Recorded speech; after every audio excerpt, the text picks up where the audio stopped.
Hello and welcome to the Faith Builder channel, where we help families grow strong in faith, character, and godly wisdom. Today, we begin a powerful journey through a life-changing book titled Teaching Your Children Good Manners by Lauri Berkenkamp. In this series, we're going to walk through each chapter of the book, one by one, with detailed summaries, practical applications, and biblical reflections, so that you, as a parent, guardian, teacher, or mentor, can raise children who reflect godly values in their words, actions, and everyday choices. In a world where politeness is fading and selfishness is rising, teaching children good manners is no longer optional. It is a spiritual assignment. This book helps us answer important questions like, how do we train our children to speak kindly? How do they learn to show respect at home, in school, at church, and even online? And most importantly, how do we, as adults, model the behaviors we want them to grow into? Each episode in this series will bring you wisdom-filled guidance on topics like respecting authority, handling digital devices wisely, proper table manners, hygiene and dressing modestly, speaking kindly, even when angry, and so much more. And trust me, you don't want to miss a single chapter. Whether your children are toddlers or teenagers, there's something for everyone in this powerful teaching tool. So before we dive in, I have a favor to ask. If you believe in raising children who fear God, love others, and carry themselves with grace, then please, like this video to help spread the message. Subscribe to this channel so you don't miss any of the coming chapters. Turn on the notification bell so you're the first to know when we release a new summary. And share this series with parents, teachers, and pastors around you. It might just be the parenting tool someone has been praying for. Also, feel free to drop a comment below telling us what area of manners your child is struggling with or where they've made progress. Let's grow together as a community of intentional parents, raising godly leaders for tomorrow. Remember, manners matter. They're not just about behavior, they're about the heart. And with God's help, you can raise a child who not only behaves well, but lives well, loves well, and leads well.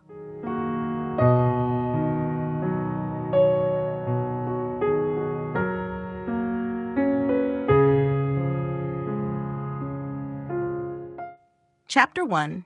Don't talk with your mouth full, manners at the table.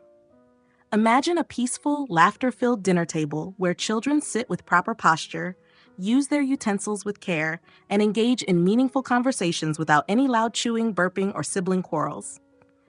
This is not a far-fetched dream. It is achievable, and this chapter offers the blueprint for building such habits in children through consistent teaching, modeling, and intentional practice. The chapter begins with a scenario all too familiar to many parents, a chaotic dining experience where children turn dinner into a battlefield of mess and noise. But rather than submitting to frustration or embarrassment, the author, Lauri Berkenkamp, assures that good manners can be instilled over time, even in the most unruly child, by making mealtimes a valuable training ground for social behavior. The essence of this chapter is simple. Good table manners are not just about appearances. They reflect respect for others, self-discipline, and readiness for future opportunities.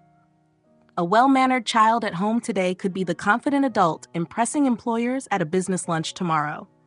To achieve this, the chapter lays out practical techniques, age-appropriate expectations, and engaging activities that make learning manners both fun and effective.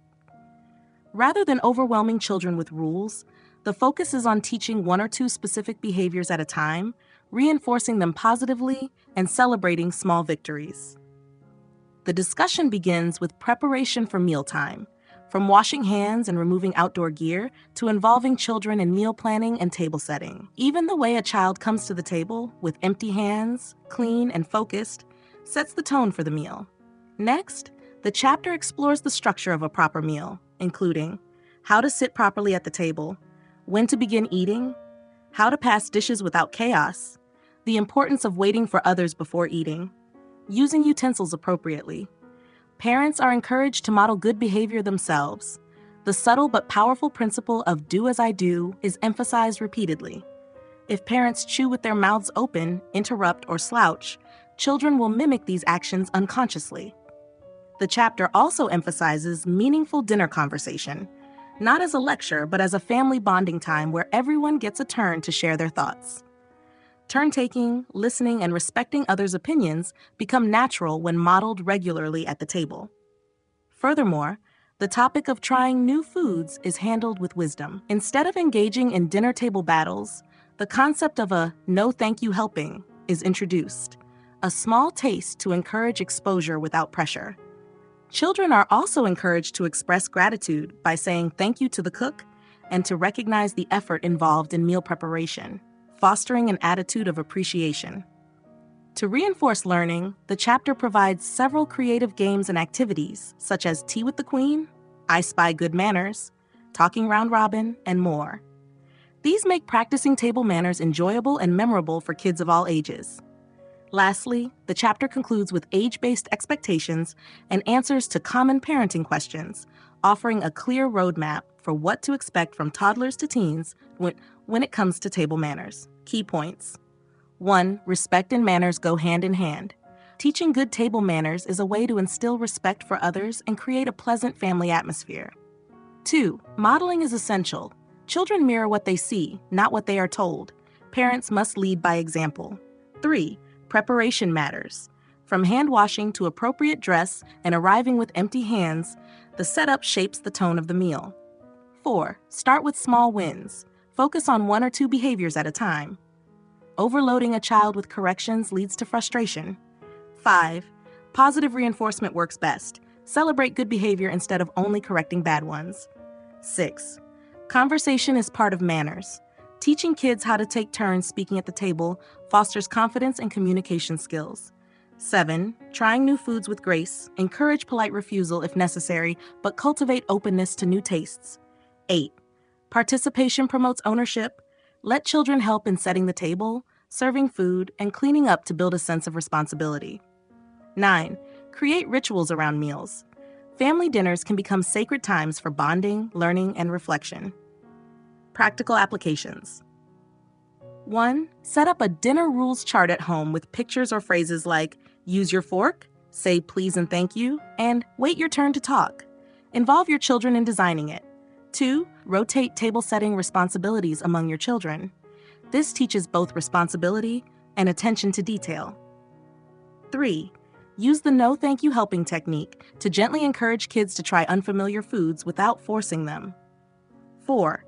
Practice mealtime scenarios through role play. Create restaurant-style dinners or have themed meals where kids can pretend to be royalty or dinner hosts. 5. Plan a dream date with mom-dad, outing at a restaurant to practice etiquette in a real-world setting. 6. Incorporate storytelling during meals, letting each family member share one story from their day to foster listening and turn-taking. 7. Correct gently but firmly. Replace "don't talk with your mouth full" with "remember to finish chewing before you speak." 8. Celebrate progress with manners milestones. Reward consistency with small tokens of praise or privileges. 9. Make cleanup a family ritual. Assign age-appropriate tasks like clearing plates, wiping tables, or pushing in chairs. Reflect on this. If table manners are truly an expression of respect, then every mealtime becomes a powerful opportunity, not just to nourish the body, but to shape character. As a parent, you are not simply trying to avoid embarrassment in public, you are equipping your child for life's greater tables: friendship, leadership, service, and influence.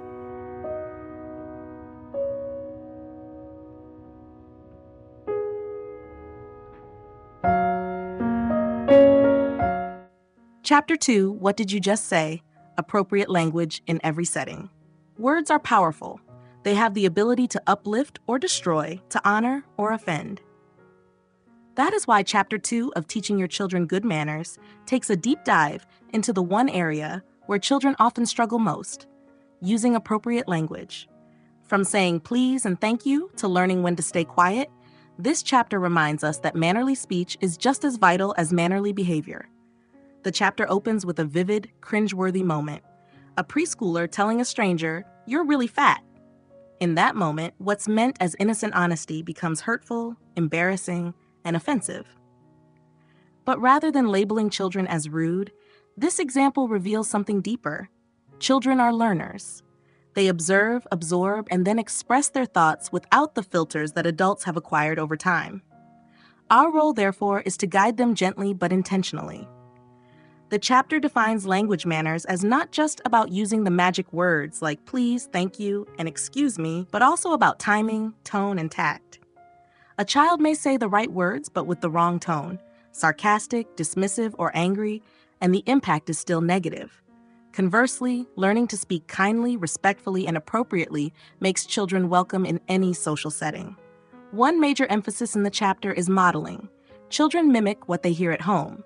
If parents use sarcasm, harsh words, or swear openly, children will do the same. But if they hear consistent kindness, calm apologies, and graceful conversation, they internalize that too. This chapter also explores how to apologize and accept apologies, an area many children and adults alike find challenging. Apologizing isn't merely saying I'm sorry as a formality. It involves eye contact, sincerity, and a spirit of reconciliation. And just as important is learning how to accept an apology with grace, without rubbing in the offense or holding grudges. Another crucial concept is tone of voice. Younger children need help differentiating between indoor and outdoor voices, while older kids must be taught how their tone can reflect or damage respect. Whatever or I don't care may be common phrases, but when delivered with the wrong attitude, they're hurtful. Parents must teach children that how they say something often matters more than what they say. Then there's the ever-popular issue of bathroom talk, an irresistible topic among young children. The author doesn't treat this with harshness, but with wisdom. Designate the bathroom as the only acceptable place for such discussions. In doing so, you teach children that context matters and that some conversations are meant for private, not public spaces. The chapter also touches on sensitive subjects like money, sex, and differences among people. It encourages parents to prepare children to speak with discretion and kindness about these topics, especially when in public. Questions about someone's wealth, body, or beliefs should be addressed respectfully and, when necessary, privately. A beautiful section is devoted to giving and receiving compliments. Children should be taught not only to say nice things sincerely, but also to accept praise with a simple thank you. Deflecting a compliment or fishing for more praise shows insecurity. Gracious acceptance reveals maturity. Interrupting is addressed as one of the most frustrating but teachable habits. The author recommends teaching turn-taking in conversation and helping children understand that everyone deserves the chance to speak without being cut off. The chapter closes with practical Q&A and a breakdown of what to expect at each developmental stage, giving parents a realistic understanding of what their children can handle at each age. It reminds us again that learning good manners is a process, not a one-time lecture. Key points. 1. Words carry weight. Teaching children respectful language helps them build strong relationships and avoid hurtful interactions. 2. Magic words matter. Please, thank you, excuse me, and you're welcome should be part of every child's vocabulary. 3. Model the language you want to hear. Children repeat what they see and hear at home. 4. Tone transforms the message. A respectful tone builds bridges. Sarcasm, whining, and yelling destroy them. 5. Apologies are relational tools. Saying and receiving "I'm sorry" with sincerity helps children learn humility and empathy. 6. Talk about differences with sensitivity. Children should be taught to observe respectfully and speak with kindness. 7. Avoid public conversations on private matters. Money, sex, body features, and religious or social differences are best discussed at home. 8. Give compliments and accept them graciously.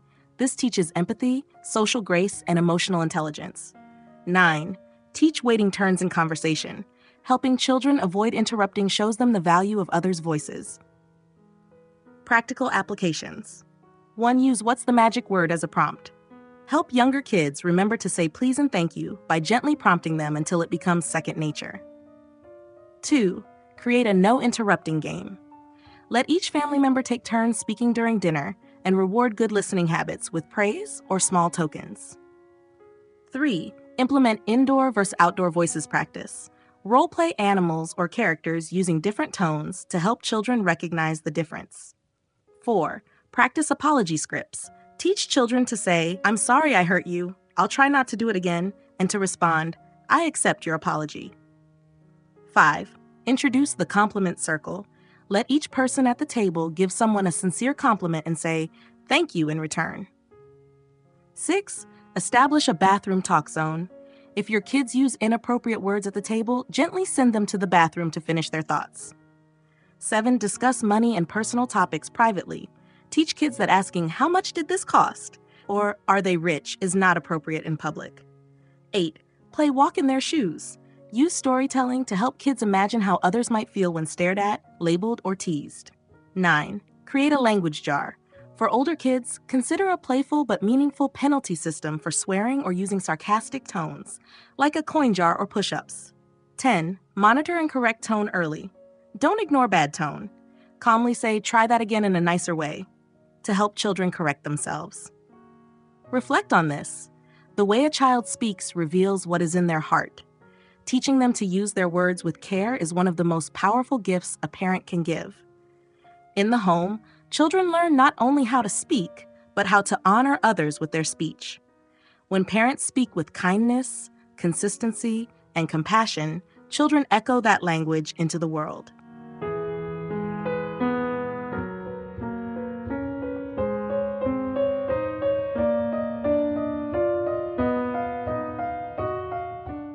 Chapter 3. I'd like you to meet. Meeting and greeting adults and others. One of the most foundational elements of social behavior is the ability to make a good first impression. Whether it's greeting a teacher, meeting a neighbor, or introducing themselves to a friend's parents, children must learn the art of introductions. This chapter dives into the often overlooked yet vital world of meeting and greeting others, especially adults, a skill that paves the way for respectful interaction and lifelong confidence. The chapter opens by exposing a common parental concern: children who avoid eye contact, mumble or stay silent when spoken to, or hide behind their parents when introduced. While this may seem like shyness or misbehavior, it's often a lack of practice or clarity about what's expected. The goal, then, isn't to punish poor greetings, but to equip children with the tools and encouragement to do better next time. Lauri Berkenkamp gently walks readers through the importance of proper introductions. She emphasizes that a polite introduction isn't about perfection. It's about acknowledging another person's presence with respect. Children aren't expected to behave like little diplomats, but they should be taught simple behaviors like standing up straight, smiling, making eye contact, and saying hello. Nice to meet you. This chapter also explores the idea that every introduction is a moment of connection. It's not just about names. It's about recognizing the value of the person being greeted. And when a child learns how to introduce themselves confidently and appropriately, they also learn self-worth. For young children, being introduced to adults may feel intimidating. This is where role-playing and preparation become powerful tools. Berkenkamp suggests modeling greetings at home, providing scripts, and practicing through games. The key is repetition without pressure. Over time, behaviors like offering a handshake or saying good morning will become second nature. An especially meaningful section discusses how to teach kids to address adults properly. In most cases, unless told otherwise, children should refer to adults using titles, Mr., Mrs., Miss, or Doctor, along with the last name. This shows respect and helps avoid the growing trend of informality that can blur generational boundaries. For family friends, phrases like auntie or uncle may be appropriate if previously agreed upon by both families. Another topic covered is how to introduce others, not just oneself. Children should be taught to say the names clearly, identify relationships, e.g., "This is my friend Daniel," and help bridge the gap by including a kind comment or detail to make the introduction smoother. Practicing these routines can empower children to be polite hosts, respectful guests, and thoughtful companions. Berkenkamp also acknowledges that different cultures and families have different expectations, and children should learn to adapt. Being observant and respectful of others' customs is a part of mature social behavior. Finally, the chapter addresses the common issue of being ignored or overlooked by a child when someone says hello. Rather than scolding, parents should rehearse greetings at home, reward improvements, and patiently guide children toward maturity. The What to Expect section outlines realistic age-based milestones, while the Q&A addresses common concerns like shy children, informal greetings, and cultural variations.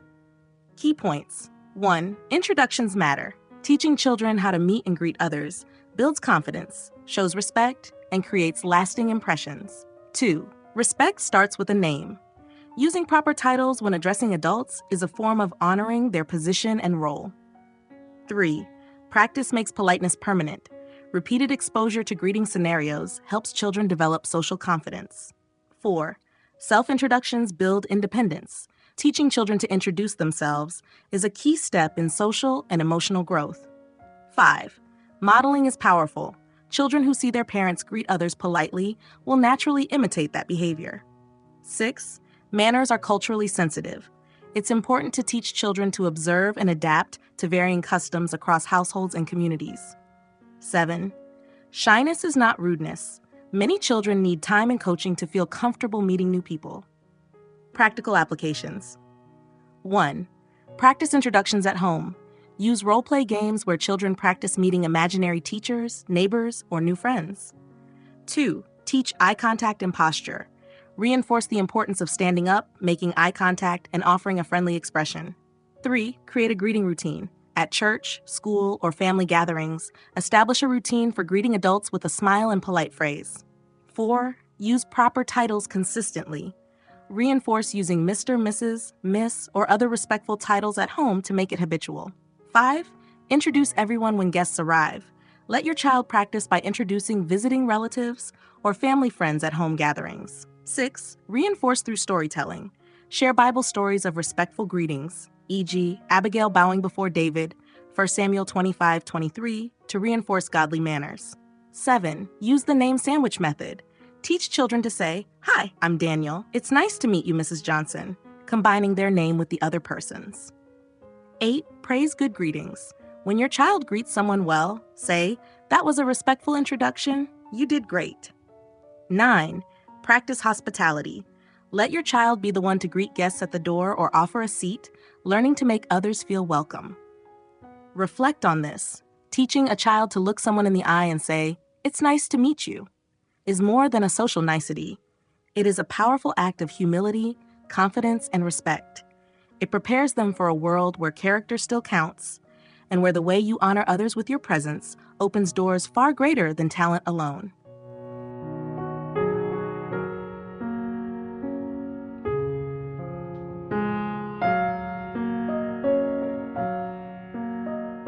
Chapter 4, Hello, Who's This? Proper Phone Etiquette.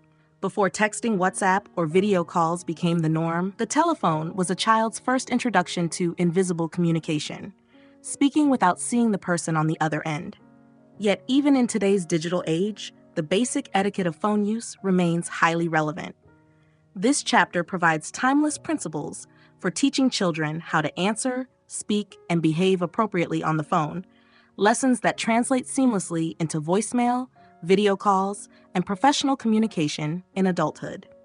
The chapter begins with a question every parent has likely asked: should my child answer the phone? The answer depends on their age and maturity, but Berkenkamp argues that learning to use the phone respectfully is an important developmental step. It teaches children confidence, clarity, and courtesy, 3 values that serve them well for life. The essence of this chapter is that phone manners are about showing respect to the unseen listener. Since there are no visual cues to guide tone or facial expressions, children must learn to speak with intentional politeness and clear articulation. Whether they are answering a call, leaving a message, or taking one for someone else, children must be trained to handle conversations with confidence and grace. One of the most practical sections of the chapter teaches children how to answer the phone. Pick up within 3 rings, if possible. Say, "Hello, this is Daniel," or "Hello, Johnson Residence, Daniel speaking." Speak in a calm tone, no yelling or rushing. Listen actively and respond respectfully. Likewise, when taking messages, children should be taught to write down the caller's name, phone number, time of the call, and a brief message. They should repeat the information to the caller to confirm, then relay it accurately to the right person. This simple act not only teaches responsibility, but also attention to detail and consideration for others. The chapter also tackles voicemail and answering machine etiquette. While technology has evolved, the same principles apply to leaving messages today. Be brief, identify yourself, speak clearly, and include a callback number if needed. Berkenkamp also reminds parents that children need to be taught when it is appropriate to use the phone at all. For instance, they should know not to call during dinner, late at night, or during family time, unless it's urgent.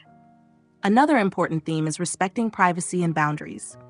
Children should not eavesdrop on calls, pick up the extension without permission, or interrupt ongoing conversations. These behaviors, while sometimes done innocently, must be addressed directly and consistently. Additionally, the phone should not be used as a toy or a tool for idle gossip. The chapter closes with practical reinforcement ideas like role-play games, as well as an age-based chart outlining what to expect from children at different stages in their development. These tools help parents gauge their child's readiness and set appropriate expectations. Key points. 1. Phone etiquette reflects personal respect. How a child speaks on the phone reveals their self-discipline, attentiveness, and respect for others. 2. Clear introductions matter. Teach children to say who they are and who they're looking for when making or answering calls. 3. Message taking is a responsibility. Encourage children to write down accurate details and pass them along faithfully. 4. Voicemail and messaging have rules. Whether it's a voice note or recorded message, clarity and politeness are essential. 5. Respect phone boundaries. Children should learn when and how often it's appropriate to make calls, and when silence is golden. 6. Don't eavesdrop or interrupt. Picking up a call mid-conversation or listening in is impolite and disrespectful. 7. Practice improves confidence. The more children rehearse, the more confident and polite they become in real phone interactions. 1. Create a phone script. Write out a simple script for your child to memorize for answering and receiving calls, e.g., "Hello, this is Toby. May I ask who's calling?" 2. Message notebook by the phone. Keep a designated notepad or journal by the phone for children to record messages with columns for name, time, message, and number. 3. Phone manners roleplay. Pretend to be a friend or stranger calling your child. Switch roles to practice both answering and leaving messages. 4. Set phone use boundaries. Teach children not to use the phone before 9 a.m. or after 8 p.m. unless it's an emergency. 5. Model voicemail behavior. Let your child hear you leave a voicemail. Speak slowly, say your name, give a clear message, and repeat the number. 6. Talk about emergencies. Help your child know what counts as an emergency call and what doesn't, and how to call 112 or other emergency lines responsibly. 7. Explain phone privacy. Discuss why it's wrong to pick up an extension or speakerphone without permission and why eavesdropping is inappropriate. 8. Honor conversations. Teach your child not to interrupt when you're on a call. Establish a silent signal if they need something urgently. 9. Link it to Scripture. Reflect on Colossians 4:6. Let your conversation be always full of grace, seasoned with salt. This aligns beautifully with polite phone communication. Reflect on this teaching. Children how to use the phone with courtesy prepares them for a future filled with unseen encounters, job interviews, customer service calls, and professional discussions. In a noisy world where careless speech is the norm, a well-mannered voice on the other end of the line stands out. Your child's first hello could be the beginning of someone else's positive day, or even a door to a divine opportunity.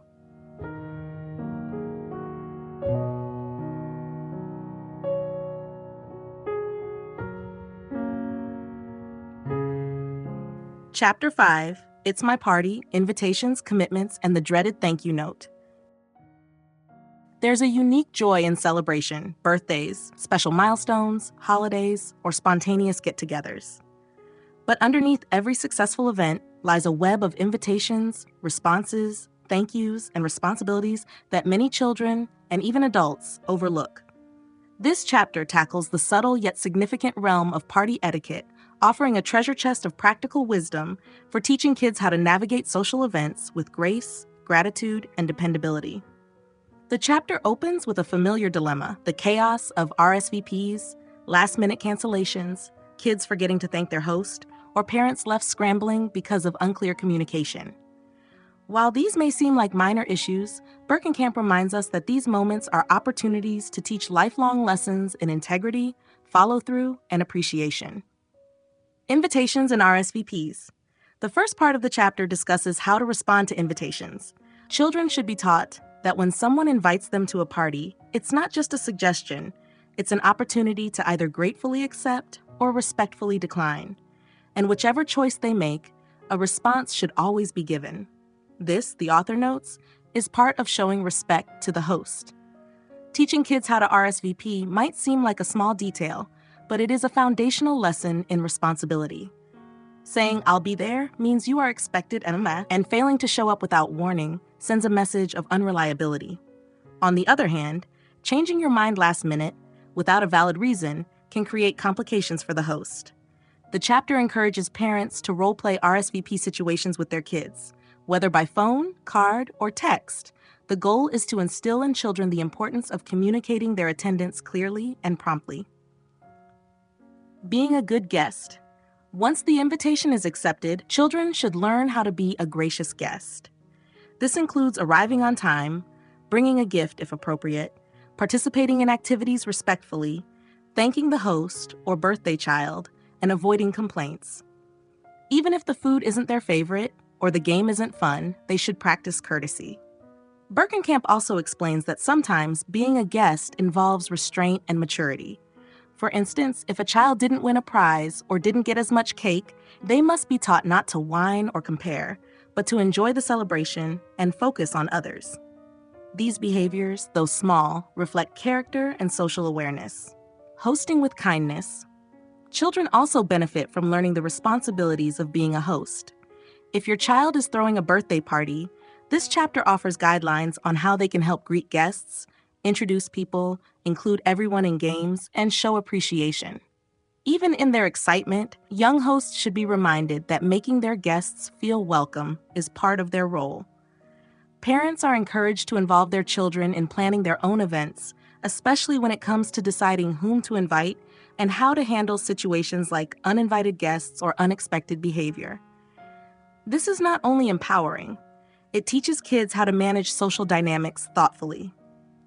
Writing thank you notes. Arguably the most dreaded part of any party is writing the thank you notes, but Berkenkamp insists it doesn't have to be painful. In fact, it can be transformative. Teaching children to send a thank you note is more than just a polite gesture. It is a way of practicing gratitude. And when done consistently, it becomes a life habit that can open doors in both personal and professional life. The author recommends keeping it simple. The child should mention the gift, say something positive about it, and offer a word of thanks. Even young children can draw a picture or dictate the words. What matters most is the intentional act of appreciation. The chapter closes with practical games, sample thank you note formats, a Q&A section to address awkward scenarios, and a helpful guide on what behaviors to expect from children of different ages. Key points. Manners are tested in social events. Invitations, parties, and thank you notes provide real-life training for courtesy and communication. 2. RSVPs are a responsibility. Responding to invitations is a sign of maturity and respect for the host. 3. Being a good guest takes discipline. Graciousness, patience, and participation are marks of social maturity.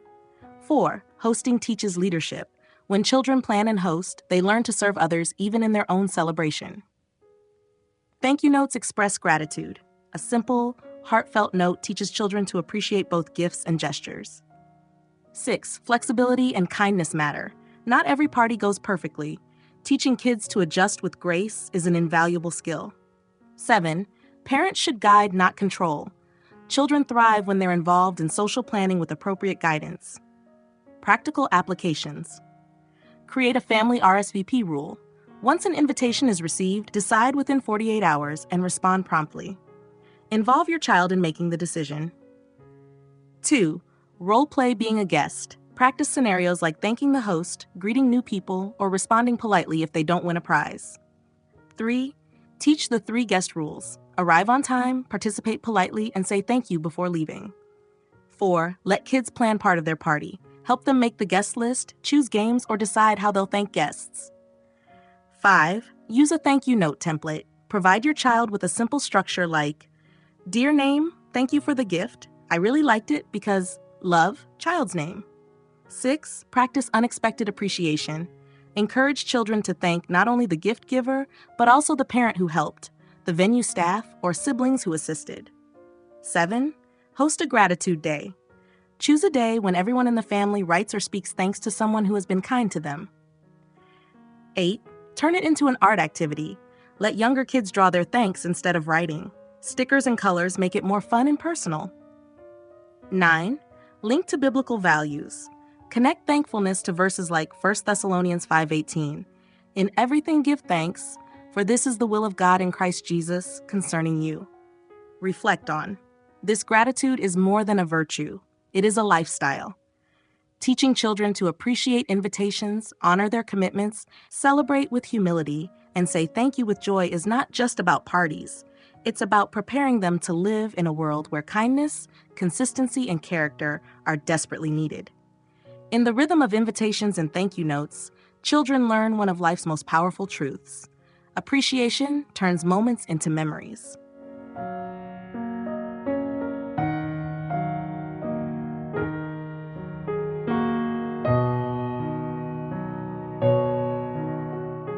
Chapter 6, Quit Kicking My Seat, Manners While Traveling. Whether it's a short car ride to church or a long-distance trip by bus, plane, or train, traveling with children often presents a test of patience, not only for the parents, but also for everyone sharing the space. This chapter addresses the oft-neglected topic of travel manners, equipping parents with strategies to help their children become considerate travelers who are aware of how their behavior affects others. Lauri Berkenkamp opens with an all-too-familiar scene, a child repeatedly kicking the seat in front of them while the parent remains oblivious or overwhelmed. It's a small action, but one that causes big irritation for others, and it's only the beginning. Children may yell, sprawl into neighboring seats, drop food, fight with siblings, or demand attention at the worst times. While traveling is filled with unpredictable moments, it also presents powerful opportunities to teach children respect, self-control, and situational awareness. The central message of this chapter is that manners don't stop at home. They travel with us. And just like you pack your clothes and toiletries, you also pack your courtesy, patience, and awareness when going out into public spaces. Before the journey begins, Berkenkamp emphasizes that good travel behavior starts before the journey. Children need to be prepared both mentally and practically. Parents are encouraged to have a calm talk with their children before the trip, outlining expectations such as using a quiet voice, staying in their seat, respecting other space, saying "excuse me" when passing people, not kicking, poking, or shouting.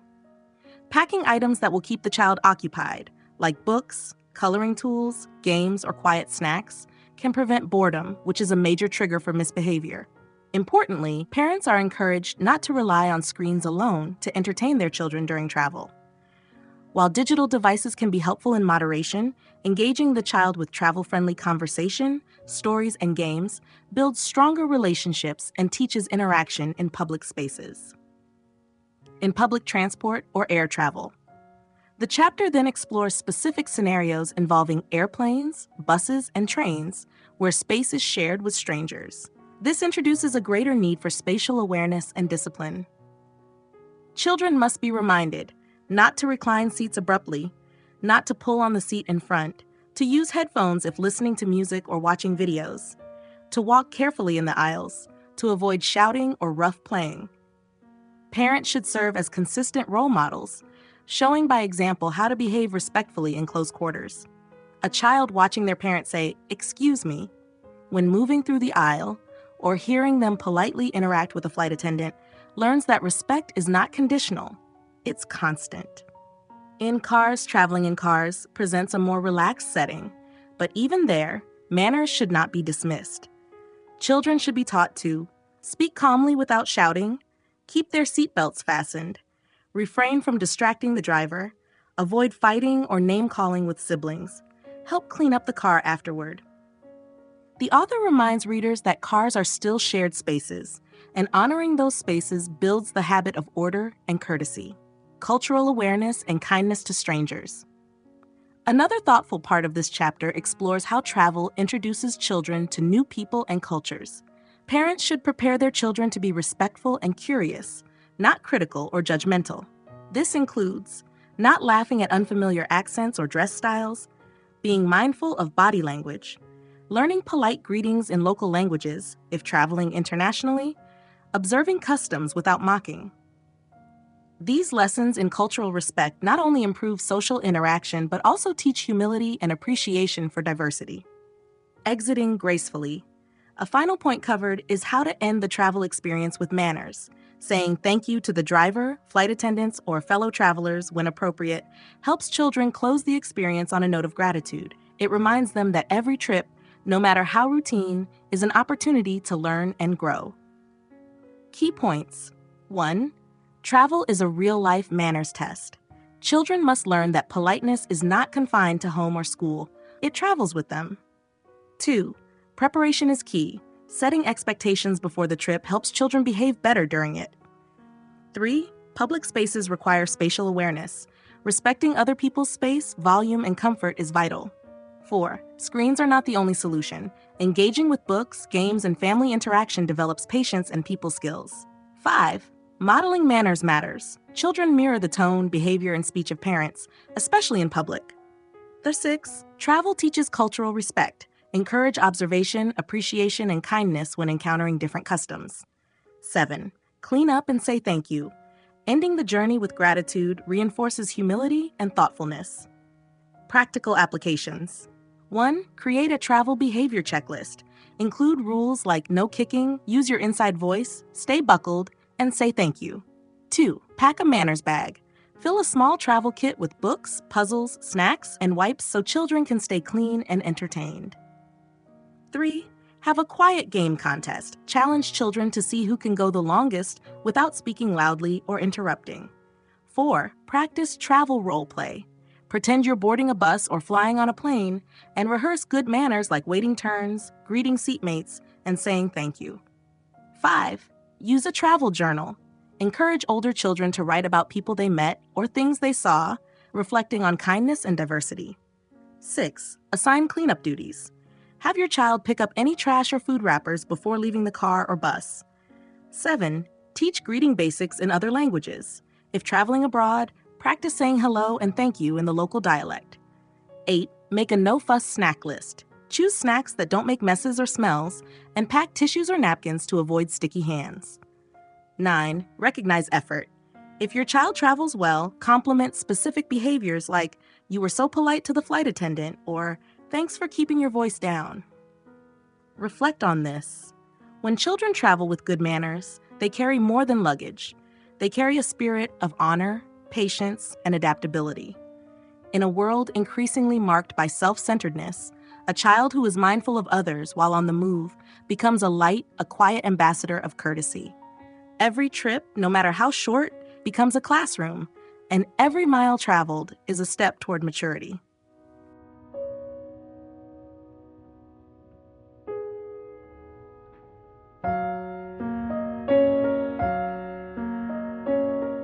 Chapter 7. Please pass the clean underwear, manners at camp and sleepovers. There comes a point in every child's life when they are invited to spend the night away from home, whether at a friend's house, with cousins, or at camp. These moments, while exciting, also mark a significant transition into independence and self-management. Chapter 7 provides a warm yet practical guide to preparing children for these experiences, not just with packed bags, but with packed values. The chapter begins by highlighting a common concern of many parents. What if my child forgets their manners when I'm not there to remind them? This concern is valid, and it highlights the essential message of this chapter. Manners must become internalized. When a child is at someone else's home or a communal camp setting, they don't just represent themselves. They represent their family, their values, and, in the context of faith, their faith upbringing. Before the bag is packed, Berkenkamp emphasizes that good manners begin before the sleepover or camp even starts. Parents are encouraged to discuss the following with their children. Respect for others' space and belongings. bathroom habits, and personal hygiene, saying please and thank you, helping with cleanup, participating in group activities respectfully. Children should also be taught how to ask for help or express discomfort if they're unsure or anxious about something. From asking where the bathroom is, to telling a counselor they feel sick, learning to speak up respectfully is an act of maturity. Packing is another teachable moment. Children should participate in packing their bags to understand what's inside and where to find things. Berkenkamp humorously, yet importantly, emphasizes bringing clean underwear and basic hygiene items, not just for health reasons, but as a sign of self-respect and responsibility. Manners at a friend's house. When staying overnight at someone's home, the stakes feel more personal. Berkenkamp outlines the following key behaviors for a well-mannered guest. Greet the host warmly and thank them for the invitation. Offer to help clear dishes or tidy up. Say please and thank you regularly. Respect household rules, even if they differ from one's own. Be gracious with food, even if it's unfamiliar or not a favorite. Avoid snooping, complaining, or comparing. Children should also be aware of boundaries. For example, not entering someone's bedroom without permission or not taking things without asking. If something breaks, they should report it honestly and apologize. Berkenkamp also addresses homesickness and how to manage it without disrupting the host or other children. Parents are encouraged to prepare their children with coping strategies, such as bringing a comfort item or learning a short bedtime prayer to say silently. Manners at camp. Camp settings present different dynamics. Children are in larger groups, following schedules, sharing space, and interacting with authority figures. Here, manners include being on time for activities, following instructions, respecting counselors and peers, keeping personal space clean, sharing communal items respectfully. Berkenkamp emphasizes that camp is a prime opportunity for children to learn responsibility, adaptability, and teamwork. Even if they encounter kids with different values or habits, children should be taught to remain kind, avoid gossip, and be peacemakers. Another critical point is inclusiveness. Children must be reminded not to form cliques or exclude others. Jesus taught love and inclusion, and camp is an opportunity for children to live out those teachings in practical ways, inviting others to join games, sharing supplies, or listening when someone is feeling down. The return home. After the experience, the teaching doesn't stop. Children should be encouraged to thank their host, either verbally or with a note, talk about what they enjoyed, and reflect on what they learned. If there were challenges or conflicts, parents should gently unpack those moments and guide their children in thinking through better responses for the future. Key points. 1. Manners must go with your child. Whether at sleepovers or camp, children are called to live out their values even when parents are not present. 2. Preparation builds confidence. Role-playing, packing together, and discussing expectations ease anxiety and promote responsibility. 3. Respect for space and people is essential. From bedrooms to bunks, children must learn boundaries and mutual consideration. 4. Helping out is part of good manners. Teaching children to assist in chores, clean up after themselves, and volunteer help is foundational. 5. Inclusivity matters. Children should be taught to welcome others, avoid cliques, and treat everyone with kindness. 6. Thankfulness completes the experience. Saying thank you in words or writing shows maturity and reinforces a grateful heart. Practical applications. 1. Create a sleepover checklist. Include basics like clean clothes, toiletries, Bible devotional, a thank you card, and a quiet activity like a book. 2. Role-play first night away. Act out scenarios such as asking for the bathroom, joining a game, or handling an unfamiliar dinner politely. 3. Teach your child a short nightly prayer. Something like, "Thank you, Lord, for today. Help me sleep well and be kind tomorrow." 4. Practice the clean and kind rule. Clean up after yourself and be kind to everyone. This applies at home, camp, or anywhere. 5. Pack an encouragement note. Slip a small note in your child's bag saying, "You're gonna do great. Remember your manners and shine." 6. Coach through homesickness. Teach simple strategies like breathing, journaling, or asking to call home if needed. 7. Talk about respecting different rules. Help your child understand that every home has its own ways, and being adaptable is respectful. 8. Debrief after the visit. Ask your child, what went well? Was anything hard? What would you do differently next time? 9. Write a thank you note together. Let your child design or write a card to the host family or camp counselor. Reflect on this. Letting go of your child for even a night can be emotional, but these steps prepare them to represent themselves and their values with dignity. Whether it's in a friend's guest room or a noisy bunk bed at camp, children carry with them the teachings of their home and faith. A well-mannered child is a living witness, showing that even when no parent is watching, character still leads the way.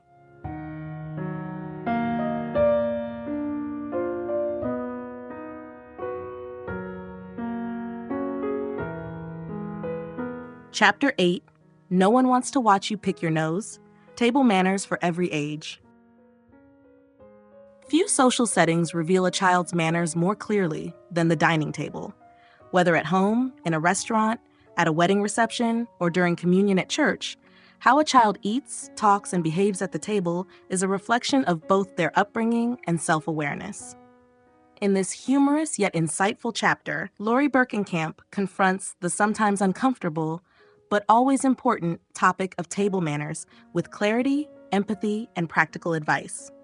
The chapter's bold title captures the essence of what most parents wish they could say out loud at some point. Stop picking your nose at the table. But beyond the comedic undertones lies a deeper truth. Table manners are about honoring others, showing gratitude, and practicing self-control. And these lessons, when taught early and reinforced consistently, will benefit children far beyond mealtime.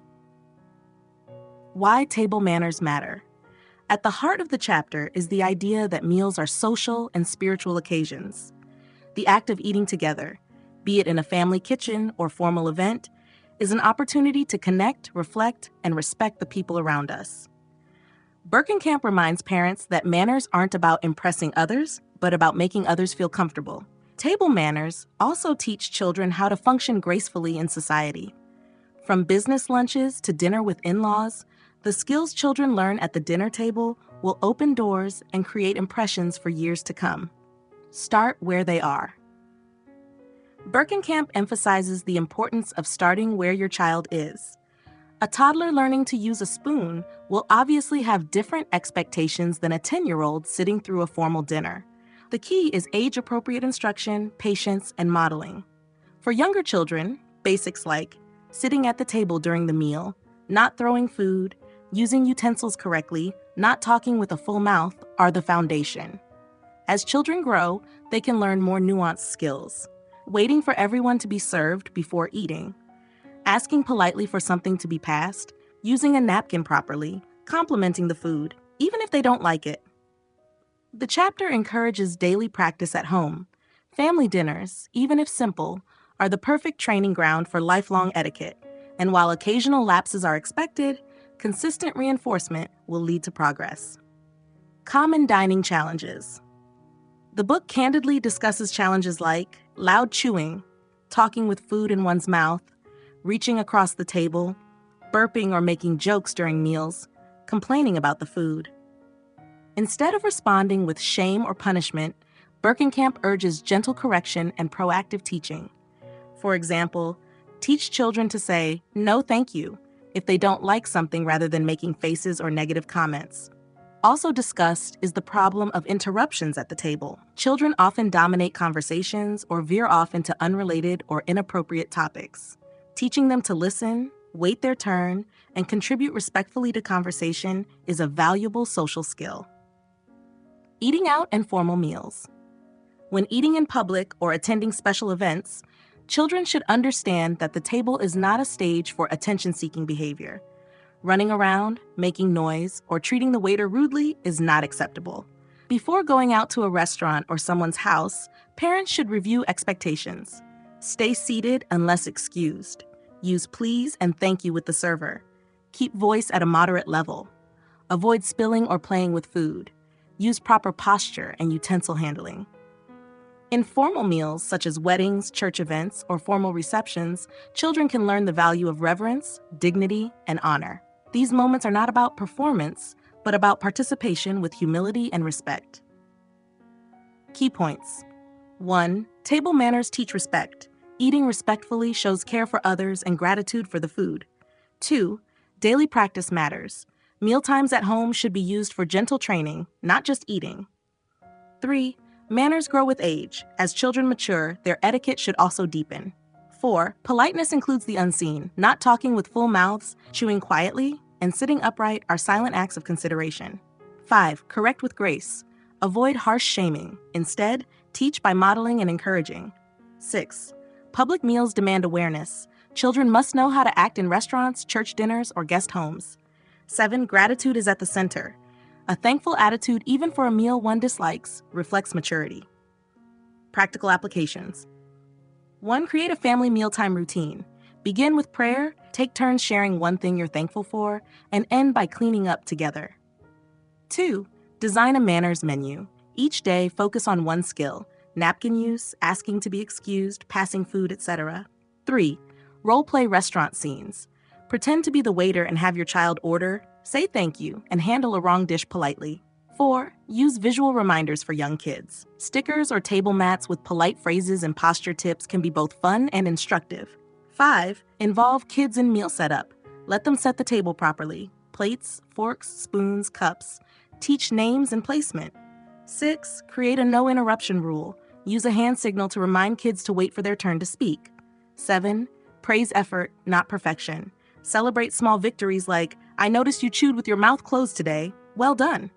8. Teach positive language for dislikes. Instead of yuck, teach no, thank you, or I'd rather not have that today. 9. Link it with faith. Remind your children that Jesus gave thanks before meals, Luke 22:19, and that eating together is an act of fellowship and an honor. Reflect on this. The dinner table is not just a place to fill the stomach, it is a place to shape the soul. When children learn to eat with gratitude, behave with awareness, and converse with kindness, they become not just well-mannered, but well-formed. In a world that often rushes through meals or fills them with distraction, a family that eats together with grace is a beacon of warmth, reverence, and love.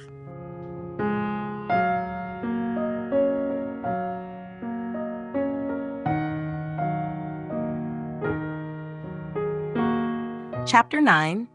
Put your napkin in your lap. Going out to eat. Dining out is a luxury many families enjoy, be it a casual fast food outing, a formal restaurant celebration, or a spontaneous treat on the road. But for children, eating out is not just about food. It's about public conduct, social awareness, and gratitude. This chapter dives into the importance of teaching children restaurant manners, ensuring they understand that dining out is a privilege, not a playground. Lauri Berkenkamp begins the chapter with a relatable scenario. A family trying to enjoy a meal while their child runs around the restaurant, makes loud noises, or argues with the waiter. While these behaviors are often the result of excitement or inexperience, they can quickly turn a pleasant meal into a stressful spectacle for parents, other diners, and staff alike. The core message of this chapter is that eating out in public is a test of social maturity. When children learn how to conduct themselves at restaurants, they're also learning valuable life skills: respect, self-control, patience, and thankfulness. Before you leave home, Berkenkamp encourages parents to prepare their children in advance. Letting them know what to expect and how to behave gives them a framework to succeed. Conversations before leaving home might include: we're going to use quiet voices. Stay seated unless you need to use the restroom. Let's remember to say please and thank you to the waiter. We'll order something we know we'll eat. Prepping children helps reduce anxiety, curbs impulsive behavior, and builds a sense of responsibility. Parents should also model excitement in a calm way, reinforcing that eating out is a special experience that requires extra care. At the restaurant, from the moment you walk in, children should understand they are entering a shared public space. This means holding the door for others, waiting their turn to be seated, speaking respectfully to the host or server. When seated, children should immediately place their napkin in their lap, a simple action that sets the tone for a mindful, mature dining experience. Berkenkamp offers age-appropriate tips for reading menus and ordering politely, asking questions without whining, saying thank you after food is served, waiting until everyone has been served before eating when appropriate, using utensils properly, avoiding disruptive behavior like banging on tables, throwing food, or complaining loudly. The author also emphasizes the importance of staying seated throughout the meal. Children should be discouraged from roaming the restaurant, running between tables, or playing in aisles. These behaviors not only disturb others but also pose safety risks. Dealing with mistakes. Of course, not every meal goes smoothly. If a child spills a drink or breaks a dish, Berkenkamp recommends turning it into a teaching moment rather than a scolding session. Help them clean up, if appropriate, apologize to the waiter, and remain calm. Mistakes handled with grace become opportunities for growth. Likewise, if the food isn't to the child's liking, they should be taught to handle it with courtesy. Instead of loud complaints, they can quietly mention it to the parent or ask politely for something else if possible. Berkenkamp also includes wisdom on tipping and appreciation. Children should learn to value the hard work of servers and kitchen staff. Parents can involve them by explaining why we tip and how being polite to service workers honors them. Exiting with grace. The end of the meal is just as important as the beginning. Children should thank the server, help gather belongings, avoid rushing out or lingering loudly, compliment the food or experience. Teaching children to end on a note of gratitude and dignity is a beautiful way to conclude the outing and reinforce manners for future experiences. Key points. 1. Eating out is a privilege. Children should understand that dining out requires special behavior and gratitude. 2. Preparation prevents problems. Talking through expectations before leaving helps children behave better at the restaurant. 3. Public spaces require social awareness. Children must learn to respect the comfort and peace of other diners. 4. Small gestures matter. Placing a napkin in one's lap, saying thank you, and waiting one's turn are powerful signals of maturity. 5. Mistakes are teaching moments. Accidents and food dislikes can be handled calmly and respectfully. 6. Staff deserve kindness. Servers should be treated with politeness and appreciated through kind words and tips. 7. Closing with gratitude finishes well. A thankful exit sets a tone of maturity and honor. Practical applications. 1. Role-play a restaurant experience. At home, rehearse sitting, ordering, thanking the waiter, and staying in place. 2. Create a restaurant manners checklist. Include items like use a napkin, keep elbows off the table, and no shouting. 3. Teach tipping values. Let children watch you leave a tip and explain why showing appreciation is important. 4. Play the wait game. Practice patience by seeing who can wait quietly the longest while food is being prepared. 5. Model gratitude to staff. Let your child hear you say things like, "Thank you, that was delicious," or "Great service today." 6. Use smaller, child-friendly restaurants for practice. These provide more room for learning before formal settings. 7. Have a thank you phrase challenge. Encourage your child to thank the server at least twice during the meal. 8. Allow kids to order for themselves. With guidance, this builds confidence and responsibility in communication. 9. Read Proverbs 15 verse 1 together. A gentle answer turns away wrath. Use this verse to teach calm responses even when meals aren't perfect. Reflect on this. A meal eaten out is more than a break from cooking. It's a moment of shared presence.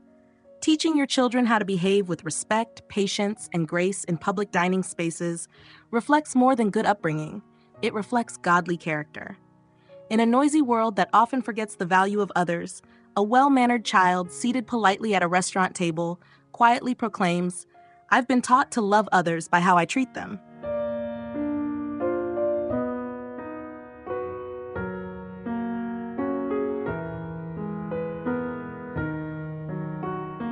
Chapter 10, The Clean Plate Club, Good Manners and Healthy Eating. Food is far more than nourishment. It is culture, family tradition, communication, and for people of faith, even worship. In this chapter, Lauri Berkenkamp invites parents to see meals not only as daily necessities, but also as opportunities to teach children about gratitude, health, and self-control. While many adults were raised to clean their plates, the author gently questions this approach and encourages families to focus more on appreciation and balance than compulsion. The title, The Clean Plate Club, reflects an old-school mentality that equated eating every last bite with being a good, obedient child.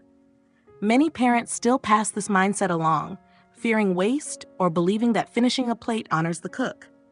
While intentions are noble, Berkenkamp urges us to consider whether these practices genuinely promote healthy eating habits and respectful behavior. This chapter is not about nutritional charts or calorie counts. It's about teaching children to relate to food in a respectful, thankful, and balanced way, starting with their manners at the table. Let gratitude lead. The first lesson is that thankfulness should precede fullness. Children must learn to be thankful for food regardless of its type or quantity. Berkenkamp encourages families to include a simple prayer of thanks before meals, not just as a ritual, but as a reminder that food is a gift, not a guarantee. In a world where many children go hungry, teaching kids to appreciate what's on their plate is foundational. Whether it's a home-cooked meal or a simple sandwich, the attitude toward food matters more than the menu. Not everyone has to clean their plate. Berkenkamp challenges the assumption that children must finish every bit of food to be polite. In reality, forcing a child to clean their plate can disconnect them from their body's natural hunger cues, leading to issues with overeating, guilt, or control. Instead, parents should focus on teaching children to listen to their bodies, eat slowly, and stop when full, while also being respectful. It's perfectly polite for a child to say, "I'm full, thank you," if done with kindness. This models self-awareness and self-regulation, which are vital both nutritionally and spiritually. The author reminds us that manners are not about blind obedience. They are about mutual respect and balance.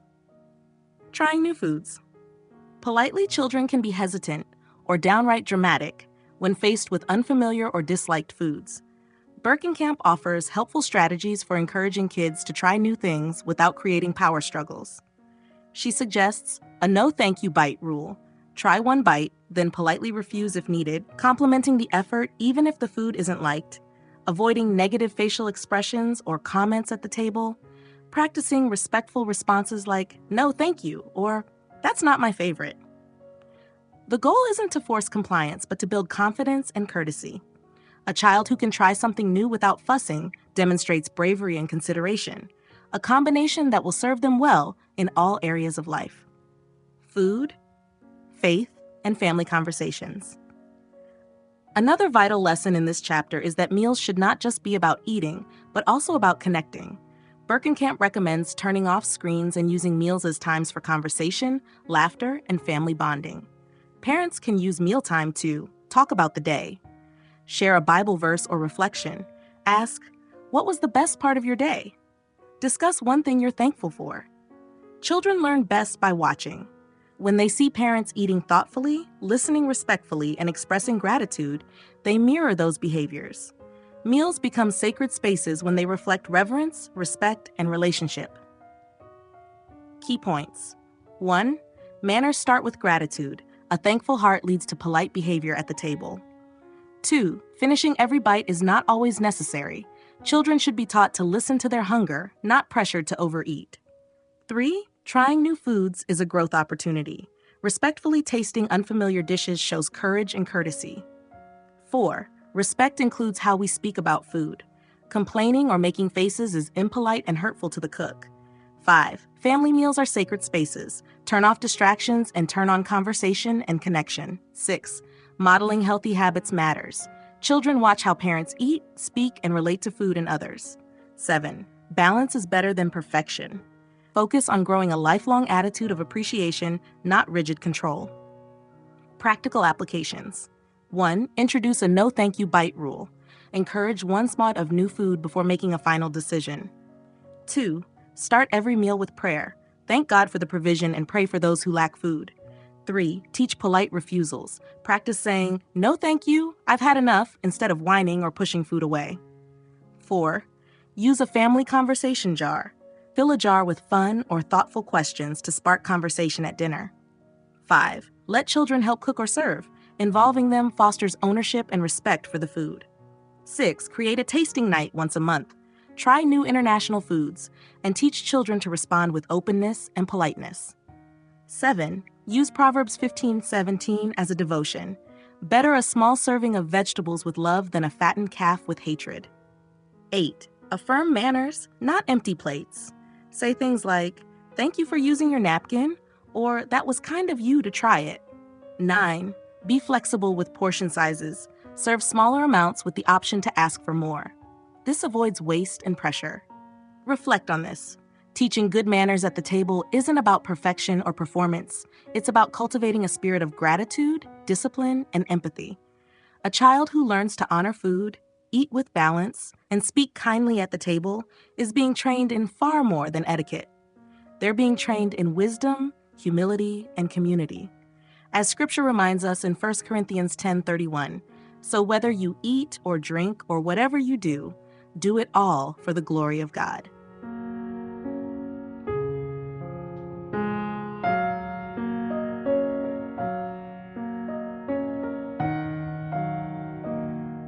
Chapter 11, You're Not Wearing That, Manners for Dressing and Personal Hygiene.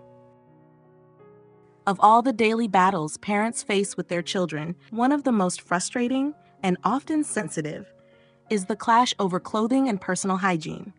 From mismatched socks and stained shirts to skipped showers and messy hair, these issues touch not just on appearance, but on self-respect, public consideration, and emotional development. This chapter explores how good manners extend beyond words and actions to how we present ourselves physically, through what we wear and how we care for our bodies. Lauri Berkenkamp begins with the all-too-common parental cry. "You're not wearing that, are you?" It's a question laced with concern, sometimes confusion, and often exasperation.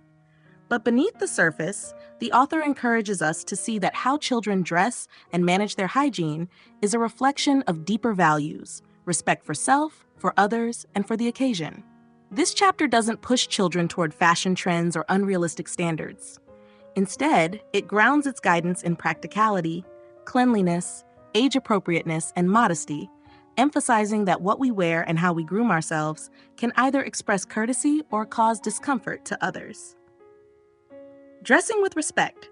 The central idea here is that what we wear speaks before we do. Clothing choices communicate messages, intentionally or not, and children must be taught to consider where they are going, who they will be with, what activity they'll be involved in. Whether going to school, church, a formal event, or just to the store, Berkenkamp stresses that children should be dressed in clean, appropriate, and presentable clothes. This doesn't require expensive brands. It requires thoughtfulness and effort.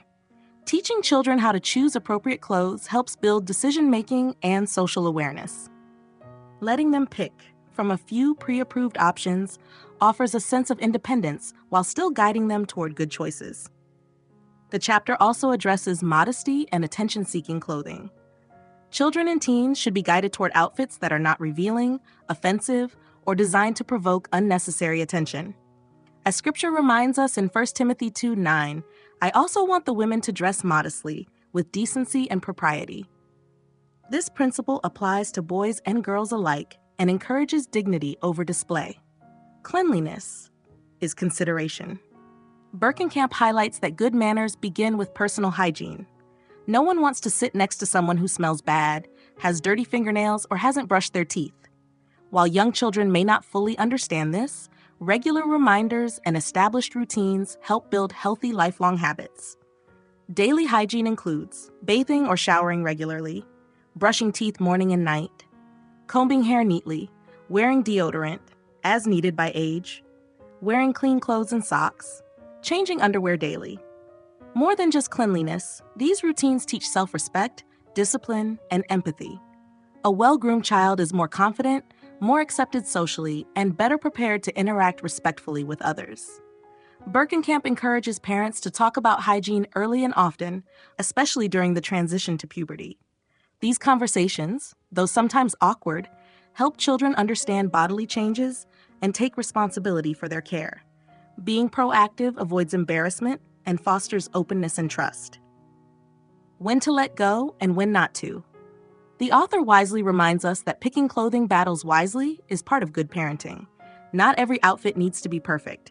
Sometimes mismatched socks or superhero capes to the grocery store can be an expression of creativity and individuality. The goal is not to suppress personality, but to guide it within boundaries of decency and cleanliness. However, there are moments when parents must stand firm, when clothes are too revealing, when hygiene is being neglected, when clothing sends inappropriate messages, e.g., offensive slogans, when their appearance could hinder safety or participation. These moments are not about control, they are teaching opportunities about consequences, responsibility, and honoring the people they'll interact with. Key points. 1. Clothing speaks volumes. What children wear sends a message and should reflect self-respect and appropriateness for the occasion. 2. Modesty matters. Encouraging decency in appearance teaches dignity and protects children from unhealthy attention. 3. Cleanliness is consideration. Good hygiene reflects awareness of others and builds social confidence. 4. Habits start early. Brushing teeth, bathing, grooming, and dressing are routines that shape adult behavior. 5. Teach, don't shame. Approach hygiene and clothing choices with patience and guidance, not ridicule or force. 6. Pick battles wisely. Allow harmless expressions of style while addressing concerns rooted in decency, respect, or safety. 7. Openness builds trust. Talk honestly with children, especially as they grow, about bodily changes and self-care. Practical applications. 1. Create a daily hygiene chart. Use visuals for brushing teeth, bathing, combing hair, and changing clothes. 2. Give clothing options, not open choice. Offer 2 to 3 outfit choices based on the day's activities. 3. Hold a dress for the day lesson. Teach what's appropriate for church, school, sports, and sleep. 4. Use a modesty mirror test. Have children check their outfit in the mirror and ask, would this honor God and others? 5. Introduce hygiene kits. Give kids their own toiletry bag with soap, toothbrush, deodorant, and comb. 6. Have regular laundry days. Teach older children to sort, wash, and fold their clothes to promote cleanliness responsibility.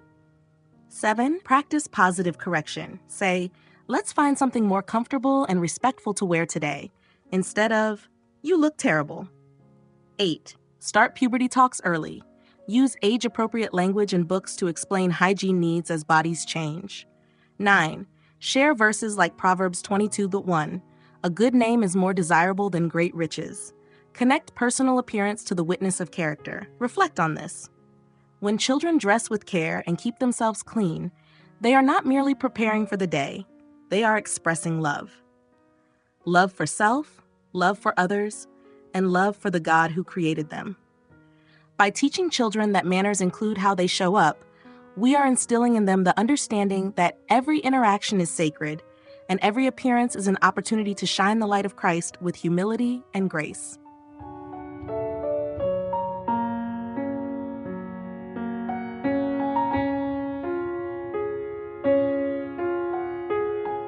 Chapter 12. Say Please. Manners at School. The school environment is more than a place for academic learning. It is a daily training ground for social interaction, emotional intelligence, and community living. In this chapter, Lauri Berkenkamp shines a spotlight on how manners play a pivotal role in shaping a child's success and influence at school. From how they speak to their teachers, to how they handle peer relationships and classroom responsibilities, manners are not optional. They are essential. Berkenkamp begins by emphasizing a crucial truth. Children who behave with respect and courtesy in school are often more confident, better liked by peers, and more trusted by teachers. Good manners open doors that talent alone cannot. More than just being the smart kid, a well-mannered child is seen as a leader, a team player, and a person of character.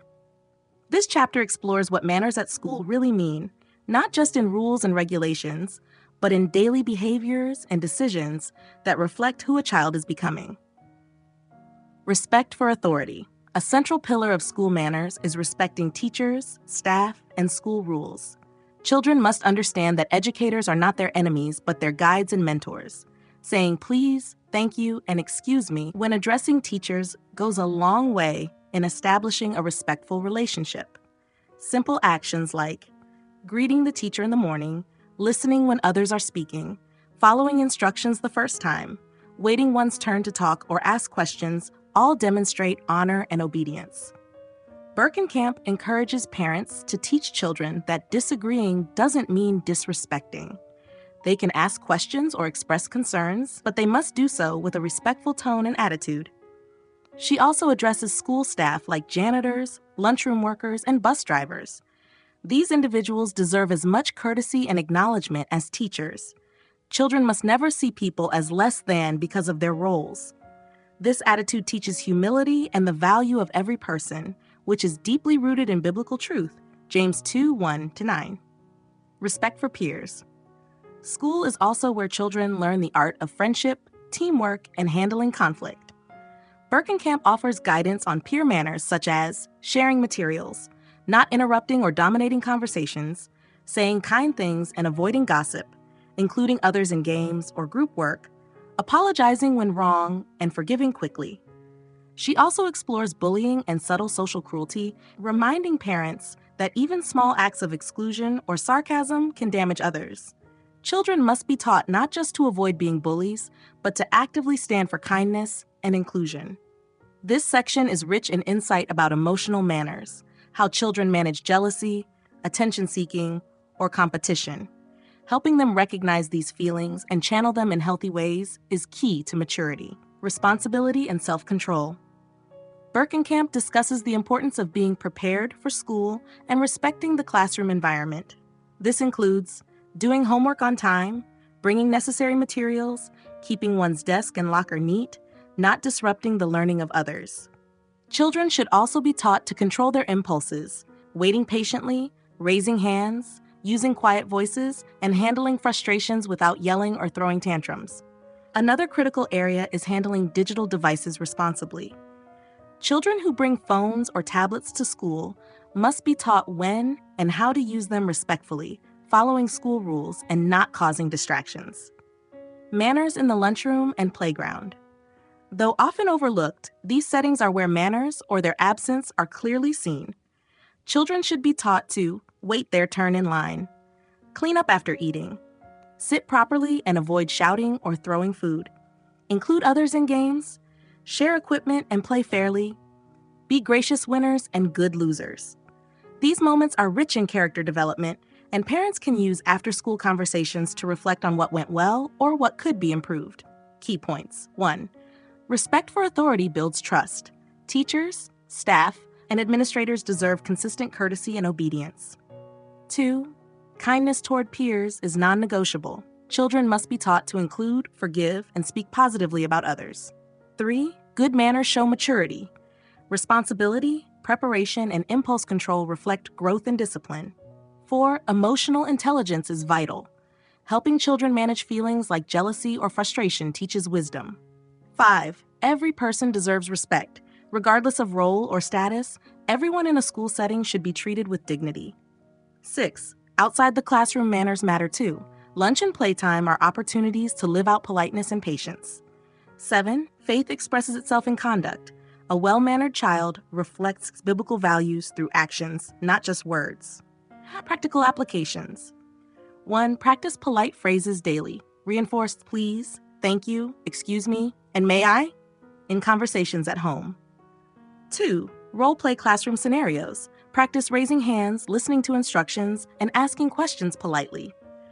3. Create a school prep routine. Ensure kids check bags, supplies, and assignments before bedtime to model responsibility. 4. Memorize Proverbs 3:3-4. Let love and faithfulness never leave you, then you will win favor and a good name in the sight of God and man. 5. Use daily reflection questions. Ask, were you kind to someone today? Or did you follow instructions quickly? 6. Monitor schoolwork and communication. Review homework and notes from teachers together to encourage ownership. 7. Praise small acts of kindness. Catch your child being polite and acknowledge it with phrases like, that was really mature of you. 8. Encourage inclusion. Remind your child, find someone alone at recess and invite them to join. 9. Use digital devices wisely. Set home rules for respectful use of gadgets and link them to school expectations. Reflect on. This school is not just where knowledge is tested, it is where character is revealed and developed. A child who says please, raises their hand, shares a pencil, and forgives a classmate is learning the language of grace. In a noisy, hurried world, such a child becomes a beacon, someone who reflects Christ not through sermons, but through simple, daily acts of honor. As Colossians 3:12 reminds us, Clothe yourselves with compassion, kindness, humility, gentleness, and patience.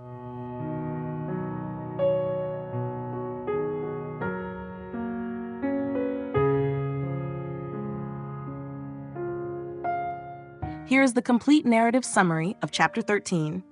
It's not all about you. Manners in the digital age, from teaching your children good manners. In a world where screens are ever present and the lines between real life and online interactions are increasingly blurred, manners have not disappeared, but they have evolved. This chapter tackles one of the most pressing and relevant issues facing families today: teaching children to use digital technology with wisdom, responsibility, and courtesy. Lauri Berkenkamp begins by acknowledging the profound role that technology now plays in children's lives. School assignments, entertainment, communication, and even worship are increasingly digital. However, with this shift has come a generation of kids who often prioritize their screens over people, unaware of how their online behavior affects those around them. This chapter offers timely wisdom on how to guide children toward a healthy, respectful relationship with digital tools. It reminds parents that good manners do not stop at the edge of a screen. They must extend into the virtual world. Screen etiquette at home. Berkenkamp addresses the all-too-common image of children absorbed in phones or tablets at the dinner table, in the car, or during family gatherings. The issue is not the technology itself, but the lack of boundaries and consideration. Children must be taught that being physically present means being emotionally and socially available. Ignoring others while scrolling a device is not only rude, it trains them to disengage from real relationships. Parents are encouraged to set clear screen-free zones and times, especially during meals, while having a conversation, in church or family devotions, during bedtime routines. Children should learn to look up, listen, and engage. Politeness means putting people before pixels. Online kindness and digital footprints. The chapter also delves into how children interact with others online through social media, texts, gaming chats, and group forums. Berkenkamp stresses that kindness, respect, and honesty must remain intact, even when hidden behind a username or avatar. Children must understand that what they post lives on, digital permanence.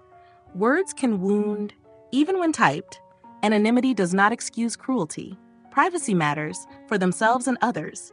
She strongly warns against cyberbullying, gossip, oversharing, and inappropriate humor, reminding families that our witness as Christians must remain visible online.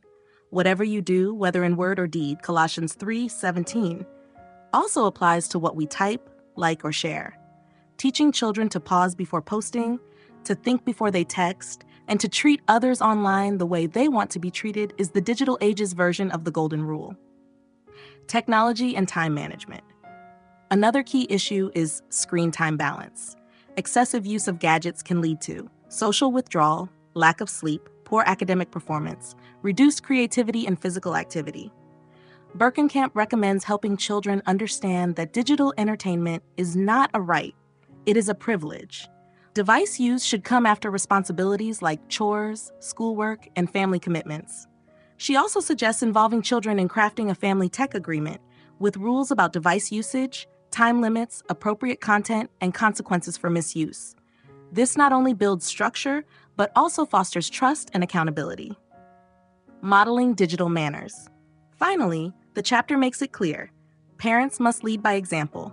Children will not value face-to-face interactions, prayer time, or polite conversation if they see their parents constantly checking phones or replying to messages mid-discussion. Berkenkamp encourages adults to be intentional. Put phones away during meals and family time. Be mindful of what you share online. Show how to respond kindly to negative comments. Limit multitasking when children are talking. By modeling self-control, digital respect, and real-world engagement, parents disciple their children into a balanced, mannered, and spiritually grounded tech life. Key points. 1. Manners apply online too. The digital world still requires kindness, patience, and self-control. 2. Presence matters. Ignoring people for a device is impolite and damaging to relationships. 3. Words have power, even typed ones. Online interactions can hurt or heal. Choose wisely. 4. Digital permanence is real. What children post can follow them for years. 5. Screen time should be balanced. Entertainment must not replace responsibilities or real connections. 6. Family rules create safety. Clear boundaries on tech usage protect values and relationships. 7. Parental modeling is essential. Children follow your digital habits more than your instructions, practical applications. 1. Establish screen-free times. Declare meals, church time, and bedtime as phone-free zones. 2. Create a family media contract. Let children help write and sign rules about device use, content, and timing. 3. Use the think method. Teach kids to ask before posting. Is it true? Is it helpful? Is it inspiring? Is it necessary? Is it kind? 4. Encourage face-to-face conversations. Schedule weekly device-free family activities. 5. Do a tech fast together. Take a day or weekend to unplug and reflect on the role of technology in your life. 6. Read and discuss Proverbs 4:23. Above all else, guard your heart, for everything you do flows from it. Link this to guarding digital choices. 7. Use consequences consistently. When rules are broken, follow through with agreed consequences, not emotional reactions. 8. Celebrate digital kindness. Praise your child for thoughtful online behavior or positive content shared. 9. Practice digital humility. Teach children not to overshare or brag online, but to post with humility and grace. Reflect on this. In an age where everyone is connected but fewer are truly known, teaching children digital manners is not about rules, it is about discipleship. It is about raising a generation who uses their devices not just to entertain, but to encourage, build up, and witness Christ's love. A child who knows when to unplug, how to post with grace, and why people matter more than screens will stand out as light in a digital world full of noise.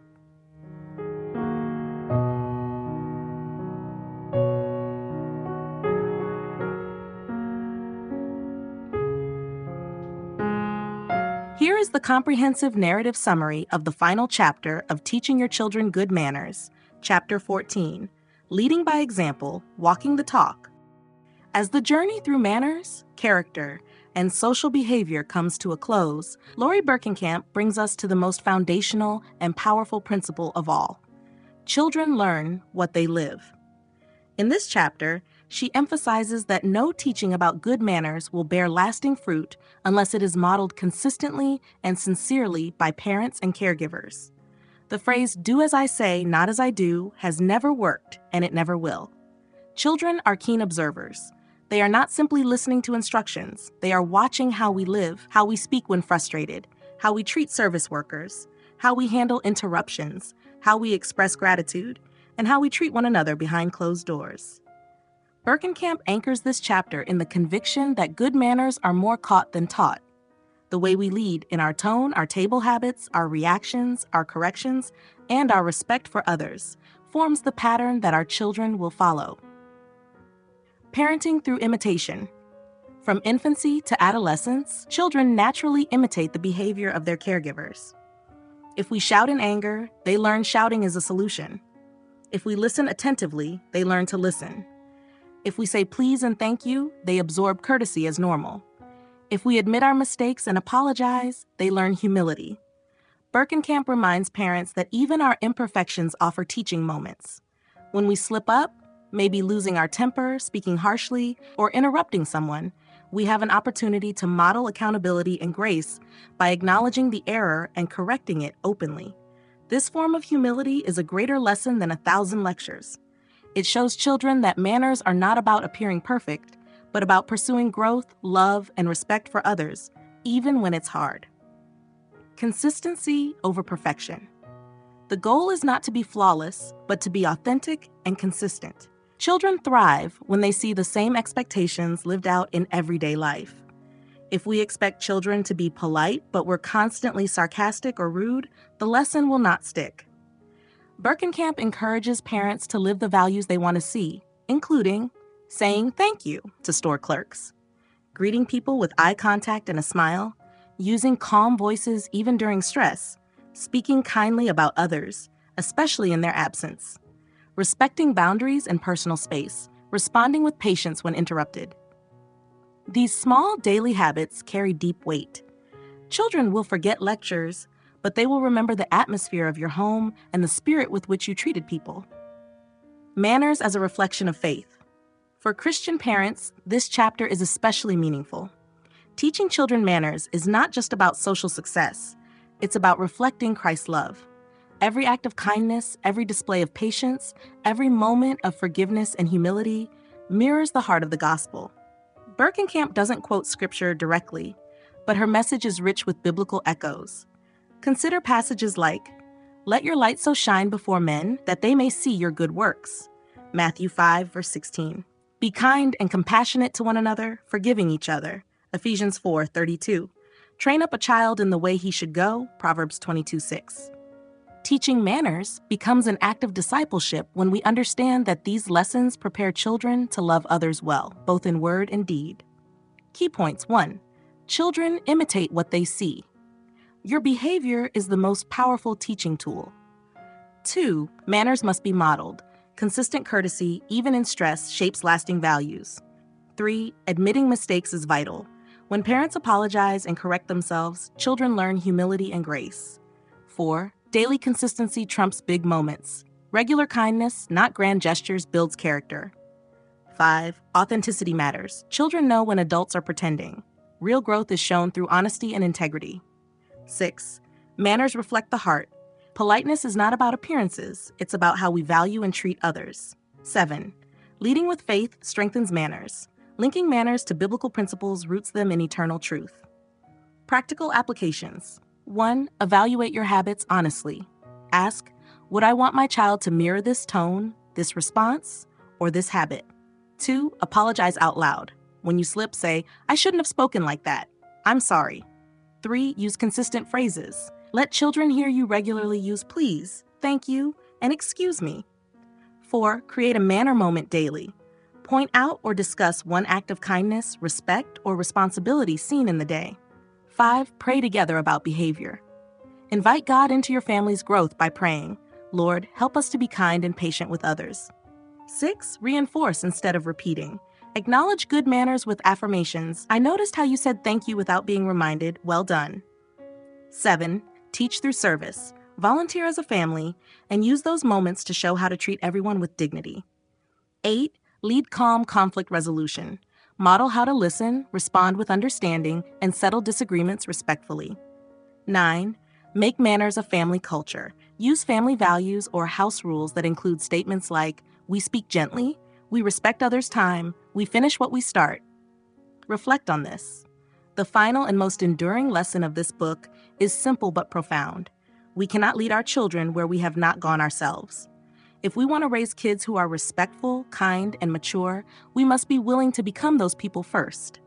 Children are shaped not only by what we teach, but by how we live, how we love, and how we respond when no one is watching. So walk the talk, Jara. Not with perfection, but with persistence. Not with pride, but with purpose. Your everyday choices, at the breakfast table, in traffic, on a phone call, or in the hallway, are silently forming a legacy of honor, respect, and godly manners in your children's hearts.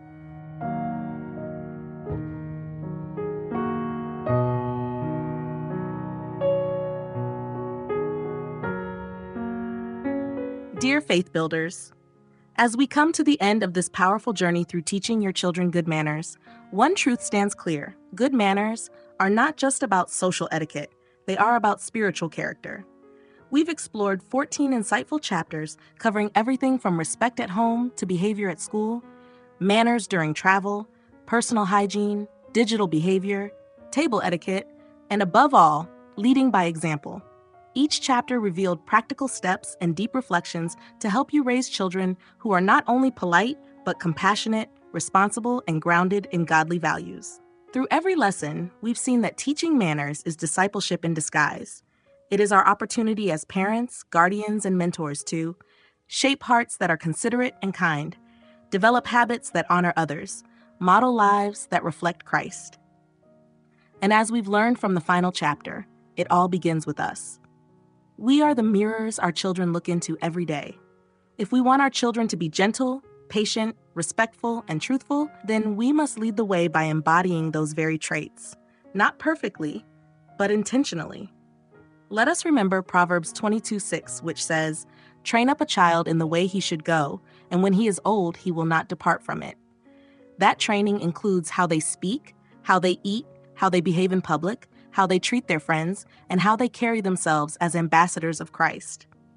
This book reminds us that manners matter because people matter. And when our children learn to put others first, to speak with respect, and to live with discipline and gratitude, they not only shine in this world, they bring glory to God.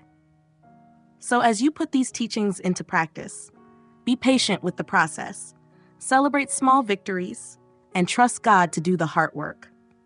If this series has blessed you, please drop a comment below. Let us know which chapter spoke to you the most, or what new habits you're building with your children. And if you haven't done so already, subscribe to the Faith Builder channel, like this video to help others discover it, share this series with other parents, Sunday school teachers, and family ministries. Because when we build families on the foundation of godly character and manners, we're not just changing homes, we're changing generations. Thank you for walking this journey with us. Stay blessed, and remember, you're not just raising children, you're raising godly leaders for the future. Faith Builder channel, building families that please God.